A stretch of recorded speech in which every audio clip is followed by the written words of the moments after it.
So here we go, this is a Nikon Z6 II and Z7 II is not Mark II, it is Z7 II.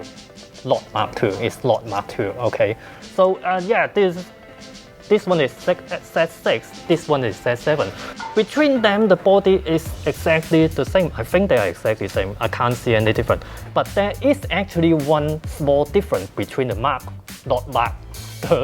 between the 1 and 2 generation is that the the hump here, this bit, there's a little bit, there's a small difference, there's a little cut. You must have heard about they got dual cast slot. This is the biggest news, it's the biggest complaint about the first generation Z6 and Z7 is they only got single cast slot. Oh, suddenly single cast slot is the biggest crime in photography world. I don't know why I think maybe the more important thing other than you can put in 2 cards is dual processor because it improves the camera in many different ways. One of them is faster AF. Yeah, faster AF is really important, and then it got a faster burst rate. Both cameras got faster burst rate. The Z7, even the first one, 45 megapixel, they can manage to do 9 fps, and that's actually not bad, and now 10 fps. The Z6 actually jumped from 12 fps before to 14 fps. This is actually faster than the brand C camera. But there is a limitation because the fastest FPS only available in single point AF. Not single point AF, there's no tracking, there's no AF tracking. It limit to 12-bit RAW, but still, listen to that. And one important thing about continuous burst is how big is the buffer. This jumped from, before it was 35 shot of RAW buffer, jumped to 124. That's a huge jump. It's finally full. Z7, 23 shot of RAW. Z7 Mark II, 77 RAW. Listen to that. Have I set it up? Damn, I set it to silent photo before I was testing it. Okay, yeah. Not bad, isn't it? Now the EVF is one of the best in class because $3 million, that's quite average around other brands, but 0.8 time magnification, that is the best in class. Another thing benefit from dual processor is when you're shooting bursts, the refresh rate is faster, less blackout. So as I mentioned, the camera body, the 2 camera body and 1 camera body, now not Mark 1 and Mark II, it's a Z7 1 and 2. The camera body is almost exactly the same, so the buttons are the same. You got 2 function button in front, you got wheel of course, and then really convenience, the record button is on top just next to the shutter button, really great. OLED screen on top, really clear.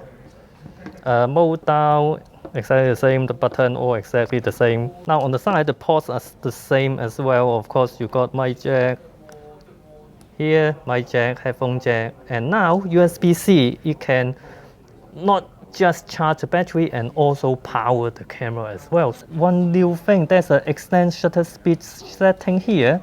If you switch to M mode, you can see the shutter speed. It can usually up to 30 seconds, but 900 seconds. And of course, you got bulk and time shutter. Now the focus mode, of course, it got IAF, it got human or animal detection.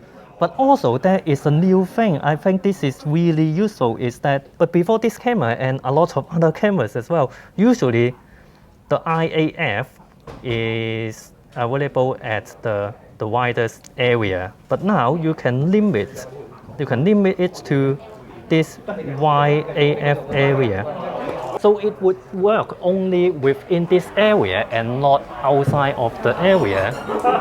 And this works with video mode as well, even if I'm shooting. Oh, I haven't set it up.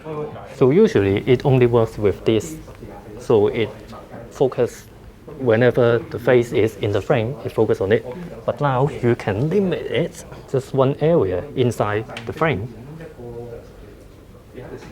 I mean, the Panasonic S5 I'm using right now, it's only the IAF only works without a face mask. When I put my mask on, it only recognizes my face, not my eye, which this thing, surprisingly, this two, the Z6 and Z7 II, Nikon is quite new into making mirrorless camera, isn't it? And they managed to do the IAF so well.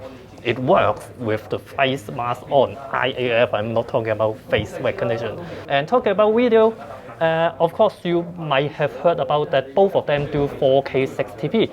Now the Z7 II doing 4K 60p has a slight crop, really slightly crop, but the Z6 II, if you shoot 4K 60, actually got an APS-C size crop, which is the DX area. And both of them you can upgrade it. This is a pay upgrade. You can pay upgrade them to do RAW output.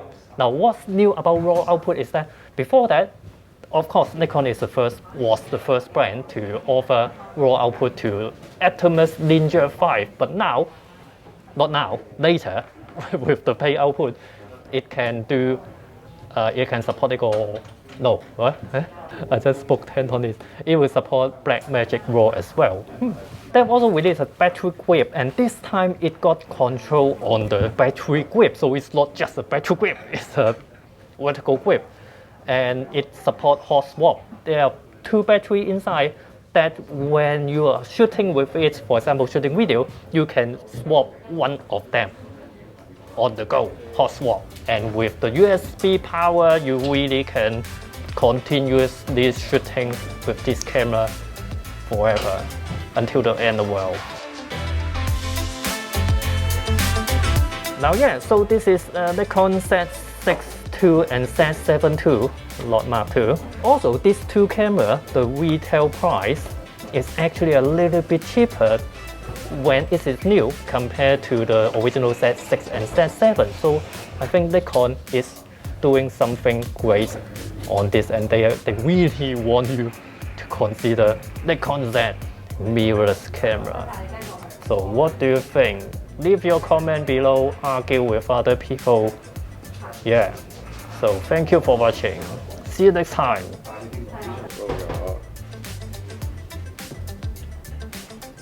都係揀一格出嚟做分離。好，呢隻機我哋都未玩過。係咯，我諗好難玩到㗎。係。好。